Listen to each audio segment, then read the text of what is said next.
in Canterbury. And it's because they're scared. 7 law firms. We're almost out of time, Tommy. Why don't you tell me about both of those? Because I saw that picture of you coming out of prison with 6 big duffel bags. I thought, what's in the duffel bags? You told me those were... They're all letters. Letters? Letters and cards from every single place. Why don't you tell me about those? Because you're in prison in a box. So my concern through all of this, through everything I've done, is that I will... No, in fact, inevitably I will be killed. I know I will, yeah? That's something that in the early years was hard to come to terms with. I've completely... I'm at ease with that now, yeah? My worry was that it would have been for nothing. My worry was that, bearing in mind the government campaign and the media campaign and all this hate campaign and all the campaign against us to slander me, would that I'd be killed and forgotten about, and it won't bring about change. Now, and I really thought that deeply after Lee Rigby was beheaded, just not far from here. When we have a soldier beheaded on our streets, and in fact, nothing doesn't just change, the situation gets a lot worse. Since Lee Rigby was beheaded, 2,000 Muslims were allowed to go fight for ISIS and 600 of them come home. Yeah? Nothing's changed. We're more in danger than we've ever been. Yeah? Nothing's changed. So when I can see a British armed serviceman beheaded on the streets, and the problem excel, and not just excel, but the politicians bend over each other for who can defend Islam the most after it, then the exact sanctions and reason why the man done it, why the man committed the terrorist, that Lee Rigby's killer handed a woman a piece of paper with 55 verses from the Quran that he says forced him to do it. Yeah? So when we're years on, we're still struggling to debate or talk about these issues, and there's no mainstream people talking about it, I thought I'll get killed, and it won't have had an effect, or it won't have made a difference. And then I watched the response to my arrest, and how can I, without getting emotional again, it's to say that going forward, I now know that it would, I think, cause a revolution. So again, like, if I have this minute, first of all, I'd like to talk to my supporters, but to the government, to the people in positions of power pulling strings, like, I'm sitting in a winning position now, because in this battle, because even if I'm killed, which I think you'll let happen, or you'd want to happen, there's going to be a revolution in this country anyway. And for me, I want debate, change. I want all of these issues brought to the forefront. The whole world has watched and talked about the Muslim paedophile grooming, rape of our youth since my arrest. I'm sitting here, and I sat in prison. Yeah, I didn't like it, but I smiled many times, and I smiled a lot. And I smiled because everything I do, and to be honest, I say I'd sacrifice my life tomorrow to bring the change that's needed. Yeah, if I'm willing to do that, then all I want is the positive outcome. Yeah, all I want is a safe and prosperous future for the next generation of our children. I don't think that we should be having to bow our heads and cower every time you hear a bang in London. I don't think 4 terrorist attacks last year that were successful, 12 stopped. All of these things, the next generation of children being taught that they should be ashamed of who they are, their identity, their culture, their history, our own identity.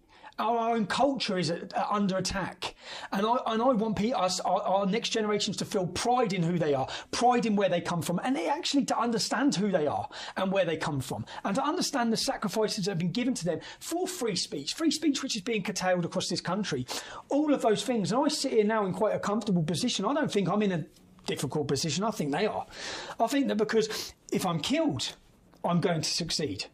If I'm not killed, I'm still going to succeed, because I may have had a struggle period now, but everything you try to do, it's not going to work.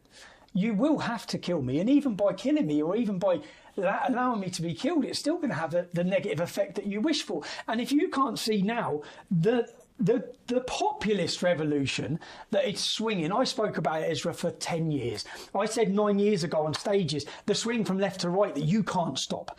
There's no Islamic organisation with funds in the world that can stop it. There's no police force that can stop it. There's no government that can stop it. None of you can stop it. It's underway. It's happening. The elections in Austria, the elections in Italy, the elections across the whole of Europe. It's coming. And I know I'm on the right side of history. So essentially I sit there and those people support, and sitting and seeing the public support gave me that feeling that I've doubted.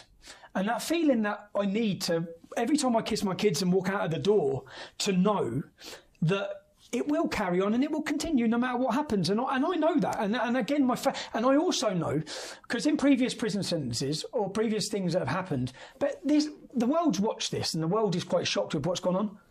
It's actually not the worst that's gone on. There's far worse that's gone on. Yeah?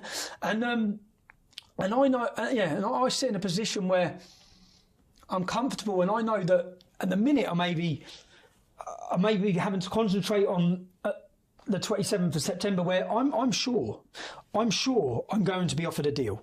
In this deal, I'm going to be told if I plead guilty, I will get time served. Yeah, that means you won't have to go back. I won't have to go back to prison, and then the only difficult position in any of this is just because of my family.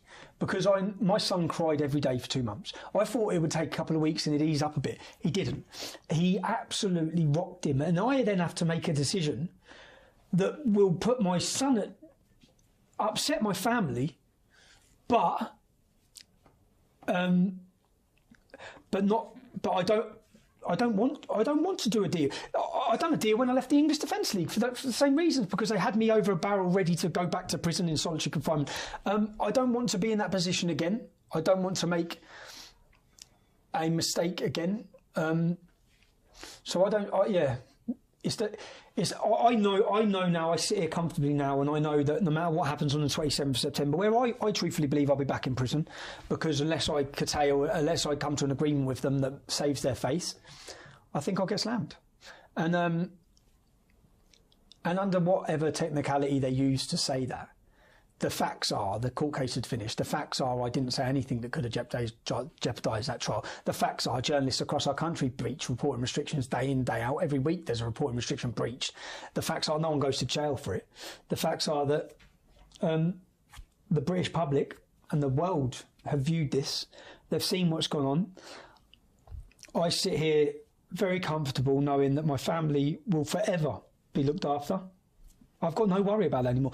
That was my main worry. I'm full guns blazing, and I'm blazing in a way that I think I'm going into positions and places where, even when I worked for you, Ezra, I knew you had my best interests at heart. Yeah, I knew you did. You didn't want where if I said I'm going to do this, Ezra, you'd be saying no. You're going to get seriously hurt. You're going to end up in prison. I think that to be able to bring about the change that's needed, you can't think about that or worry about those things. You can't. Because you'll never get the change done that's needed. So I now know that even coming out of court on the 27th of September, I will go full steam ahead, and I don't need to worry anymore, or I don't have the doubt anymore that A, my family won't be looked after, and B, that people won't care. Because was reading the letters. I read from 2 p.m. till 7 p.m. every day. That was I tried to get myself in a regime, and I read, and the letters, and knowing how much it means, and the feeling, the passion that has. Look, I become a symbol. It wasn't all about because of me or because of what I've done. It become a symbol for people who feel oppressed, who feel silenced, who feel marginalised, who feel that they're being led down a path, and our country's being led down a path, and they're concerned. And I read so many letters of concern from grandmothers, from mothers, from old people, young people, gay people, straight people, Muslim people. I had letters from everyone, everywhere. And what became apparent is the size of the feeling. And I think that was viewed by the tens of thousands of people marching on Westminster after 7 days. I think that it should be a wake-up call for them, not for me. I keep getting told I'm in a difficult position, even by my lawyers. I don't think I am. I know what I know what I want to do and I'm going to do, and I want to play a part, whatever part I can, in bringing awareness and attention to issues that are, quite frankly, not just being ignored, but being covered up. Well, we'll be there on September 27th at the Old Bailey, as they put you to trial again. The Old Bailey is a court for the biggest terrorist or murder trials, the most senior court of our country. Yeah. I'm there for talking into an iPhone outside a courtroom, and we know it didn't prejudice the trial because the trial ended. So we know the verdict's been given. The judge actually said that. I'm in there, and whilst I'll just finish on these reporting restrictions. I sense these laws being used. I know I'll go off point again now. At one point, I was arrested and I was given an attempt at giving under football law legislation. And what they said is they wanted to ban me from football stadiums. Now, included in this ban was a map that would ban me from the entire Muslim community of Luton and the Luton Town Centre. So on Saturdays, I would not be allowed into Luton, my hometown. Yeah, the train station, town centre, or the entire. They drew a map around the entire Muslim community. Now, what they done in this case was they used football legislation to try and invoke this law, which would limit my freedoms. Yeah. Now, it was thrown out of court by a judge. It cost me thousands of pounds to defend. The judge's comments were the case against me was dishonest, vague, and cagey. It wasn't the police, because Beds Police actually stood up for me in the case when they were put in court. It was the football policing unit, which is the Home Office. It was the government. Yeah.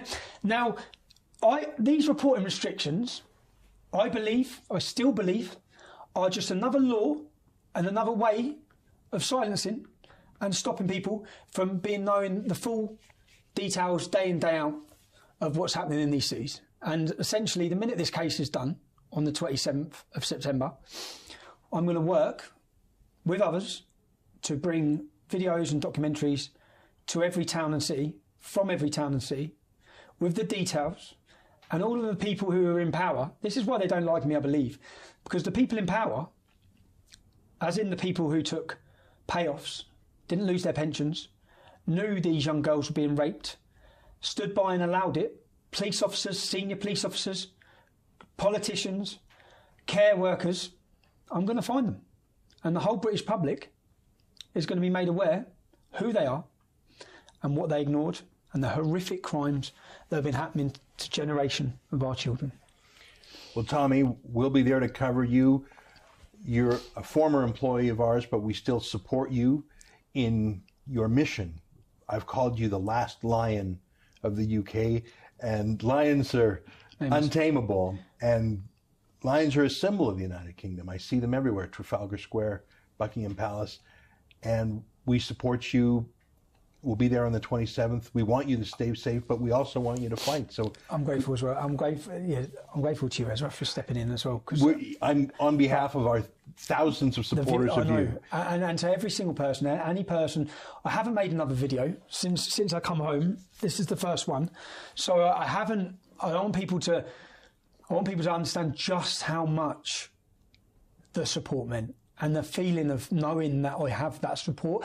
I'm actually, the week after next, if you're one of the people that wrote to me, I'm going to be door stopping. I kept my letters. I went through my letters and I put that to that side, that to that side. Story, news, story, follow up.